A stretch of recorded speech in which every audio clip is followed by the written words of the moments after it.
வணக்கம். தமிழ் ஃபுட் கார்னரில் இன்னைக்கு பேபி பொட்டேட்டோவை வச்சு காரக்குழம்பு பண்ண போகிறோம். இந்த குழம்போட டேஸ்ட் ரொம்ப நல்லா இருக்கும். சாதத்தில் விட்டு சாப்பிட்றதுக்கும் இட்லி, தோசை, சப்பாத்தி இதுக்கெல்லாம் தொட்டு சாப்பிட்றதுக்கும் நல்லா இருக்கும். இப்போ இந்த டேஸ்டான பேபி பொட்டேட்டோ காரக்குழம்பை எப்படி பண்ணுறதுன்னு பார்க்கலாம். வாஷ் பண்ண 200 கிராம் பேபி பொட்டேட்டோவை இந்த குக்கரில் சேர்த்துட்டு முங்குற அளவுக்கு தண்ணி மூடி போட்டு ஸ்டீம் வந்ததுக்கு அப்புறமா வெயிட் போட்டு மீடியம் ஃப்ளேமில் ஒரு விசில் மட்டும் வேக வச்சுக்கலாம். ஒரு விசில் ஸ்டீம் எல்லாம் போயிடுச்சு.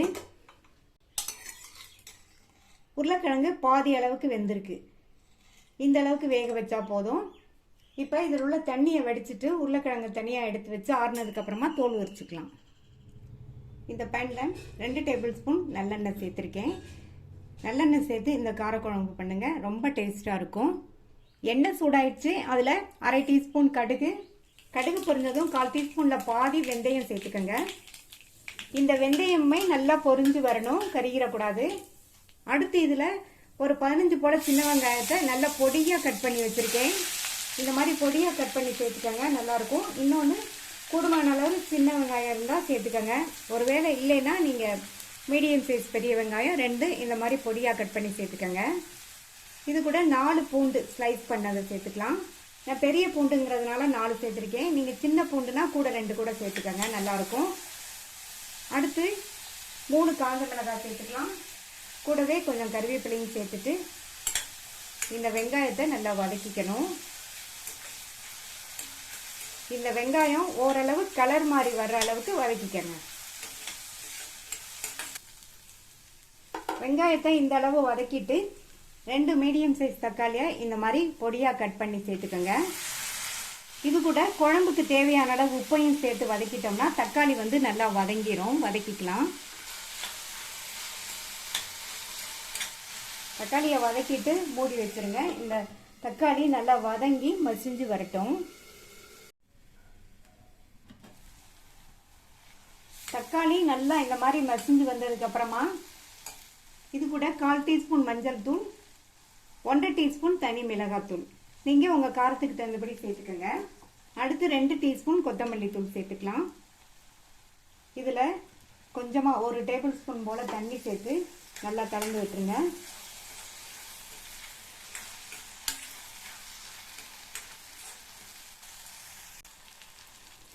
மசாலா தூளோட பச்சை வாசனையும் போயிடுச்சு. நல்லா ஓரங்கள்லாம் எண்ணெய் பிரிஞ்சு வந்திருக்கு பாருங்க.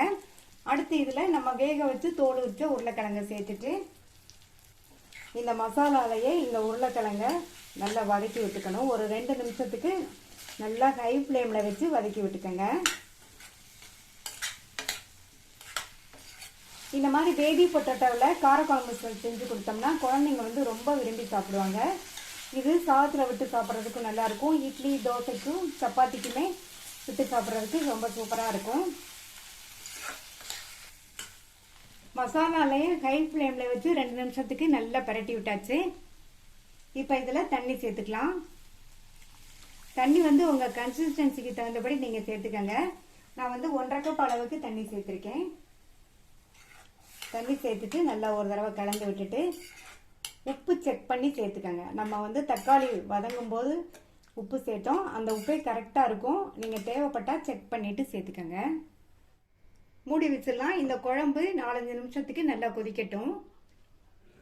இப்போ 4-5 நிமிஷமாக குழம்பு நல்லா கொதிச்சிருச்சு. உருளைக்கிழங்கெல்லாம் நல்லா சாஃப்டாக வெந்துருச்சு. அடுத்து இதில் புளிப்புக்கு நான் ஒரு பெரிய நெல்லிக்காய் சைஸ் அளவு புளியை கரைச்சி 1/4 கப்பு தண்ணியில் இந்த மாதிரி வடிகட்டி எடுத்து வச்சுருக்கேன். அதை சேர்த்துக்கலாம். மறுபடியும் நல்லா ஒரு தடவை கலந்து விட்டுருங்க. புளிக்கரைசல் உங்கள் புளிப்பு சுவைக்கு தகுந்தபடி சேர்த்துக்கோங்க. எனக்கு இந்த புளிப்பு சுவை போதும். நான் ஆல்ரெடி 2 மீடியம் சைஸ் தக்காளி சேர்த்துருக்கிறதுனால இந்த அளவு புளிக்கரைசல் கரெக்டாக இருக்கும். இப்போ மூடி வச்சிடலாம். இது ஒரு 2-3 நிமிஷத்துக்கு கொதிக்கட்டும். 3 நிமிஷமாக குழம்பு நல்லா கொதிச்சு புளிக்கரைசலோட பச்சை வாசனை எல்லாம் போயிடுச்சு. கடைசியில் இதில் கொஞ்சம் 1 டீஸ்பூன் போல் வெல்லத்தை சேர்த்துடலாம். இந்த மாதிரி கடைசியில் வெல்லம் சேர்த்தோம்னா உப்பு புளிப்பு உரப்பையெல்லாம் நல்லா பேலன்ஸ் பண்ணி கொடுக்கும். வெல்லம் சேர்த்துட்டு நல்லா ஒரு தடவை கலந்து விட்டுட்டு கடைசி அதில் 1 டேபிள் ஸ்பூன் நல்லெண்ணெய் சேர்த்துக்கோங்க. இந்த மாதிரி நல்லெண்ணெய் சேர்த்தோன்னா குழம்பு இன்னுமே சூப்பராக இருக்கும். நல்லா ஒரு தடவை கலந்து விட்டுட்டு ஸ்டவ் ஆஃப் பண்ணிடலாம். ரொம்ப ரொம்ப டேஸ்டான பேபி பொட்டேட்டோ காரக்குழம்பு ரெடி ஆயிடுச்சு. நீங்களும் இந்த குழம்பை ட்ரை பண்ணி பார்த்துட்டு உங்கள் கமெண்ட்ஸை சொல்லுங்கள். தேங்க்யூ.